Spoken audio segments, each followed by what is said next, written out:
ಮಾತ್ರ ಬುದ್ಧಿವಂತಿಕೆಯ ಲಕ್ಷಣ. ತಪ್ಪಾದಾಗ ಕೊರಗುವುದಕ್ಕಿಂತ ಮುಂದೆ ತಪ್ಪಾಗದಂತೆ ನಡೆದುಕೊಳ್ಳುವುದು ಉತ್ತಮ.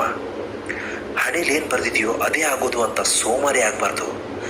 ಕಾಯಕವನ್ನು ಮಾಡ್ತಾ ಇರಬೇಕು. ಹಣೆಯಲ್ಲಿ ಏನು ಬರೆದಿದೆ ಅಂತ ನಿಮಗೆ ಗೊತ್ತಾಗೋದು ಪ್ರಯತ್ನ ಮಾಡಿದ ನಂತರವೇ ಹೊರತು ಪ್ರಯತ್ನ ಮಾಡುವ ಮುಂಚೆ ಅಲ್ಲ. ಕೇವಲ ದೇವರನ್ನು ಪೂಜಿಸುವುದರಿಂದ ಪುಣ್ಯ ಬರೋದಿಲ್ಲ ಮೈ ಡಿಯರ್ ಫ್ರೆಂಡ್.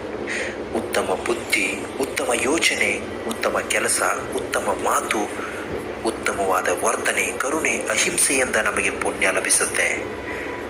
ಮುಂಬರುವ ಜನ್ಮಕ್ಕೆ ಈ ಜನ್ಮವೇ ಬುನಾದಿಯಾಗುವುದಂತೂ ಸತ್ಯ. ನಾಳೆಯ ಚಿಂತೆ ಬಿಡು. ಇಂದಿನವರೆಗೂ ಜೊತೆಯಾಗಿ ಮುನ್ನಡೆಸುತ್ತಾ ಇದ್ದ ಭಗವಂತ ನಾಳೆಯೂ ಜೊತೆಯಲ್ಲೇ ಇರ್ತಾನೆ. ನಂಬಿಕೆ ಅಚಲವಾಗಿರಬೇಕು ಅಷ್ಟೇ. ನಂಬಿಕೆಯೇ ಜೀವನದ ಮುಖ್ಯವಾದ ಆಧಾರ. ನಿನ್ನ ಬದುಕೇ ಒಂದು ಹೋರಾಟ. ಈ ಹೋರಾಟದಲ್ಲಿ ನೀನು ಮಾಡೋ ಕಾರ್ಯವನ್ನು ನೀನು ಪ್ರಾಮಾಣಿಕವಾಗಿ ಮಾಡ್ತಾ ಇರಬೇಕು. ಏನಾಗಬೇಕು ಅದು ಹಾಗೆ ಆಗತ್ತೆ. ಅದನ್ನು ತಡೆಯೋದಕ್ಕೆ ನಿನ್ನಿಂದ ಸಾಧ್ಯ ಇಲ್ಲ. ಪ್ರತಿದಿನ ಚಿಂತಿಸಿ ಕೊರಗಬೇಡ ಗೆಳೆಯ. ಮುಂದೆ ಆಗೋದ್ರ ಕಡೆಗೆ ಗಮನ ಕೊಡು. ಹಣೆ ಬರಹ ಅಂತ ಎಲ್ಲವನ್ನ ಸಹಿಸ್ಕೋಬೇಡ. ಧೈರ್ಯದಿಂದ ಮುನ್ನುಗ್ಗು. ಭಗವಂತ ಯಾವುದೋ ಒಂದು ರೂಪದಲ್ಲಿ ನಿನ್ನ ಅಕ್ಕಪಕ್ಕದಲ್ಲೇ ಇರ್ತಾನೆ. ನಿನ್ನ ಕೈ ಹಿಡಿದೇ ಹಿಡಿತಾನೆ. ಉದಯಿಸುತ್ತಿರುವ ಸೂರ್ಯ ಮತ್ತು ಓಡುವ ಕುದುರೆಯ ಭಾವಚಿತ್ರ ಹಾಕಿದರೆ ನಿನಗೆ ಯಶಸ್ಸು ಸಿಗೋದಿಲ್ಲ.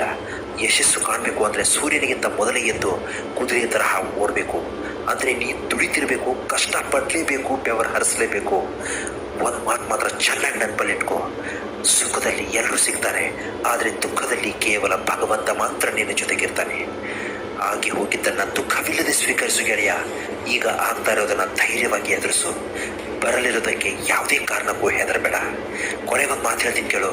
ನೀತಿಯನ್ನು ಬಲ್ಲವನು ತನಗೆ ಅನುಕೂಲವಲ್ಲದ ಕಾಲದಲ್ಲಿ ಆಮೆಯಂತೆ ಮುದುರಿ ಕುಳಿತು ಏಟುಗಳನ್ನು ಸಹಿಸಿಕೊಳ್ಳಬೇಕು. ಸರಿಯಾದ ಕಾಲ ಬಂದಾಗ ಕಾಳ ಸರ್ಪದಂತೆ ಎದ್ದು ನಿಲ್ಲಬೇಕು. ಅದೇ ನೀನು ಶತ್ರುಗಳಿಗೆ ಕೊಡುವಂತಹ ಉತ್ತರ ಆಗಬೇಕು.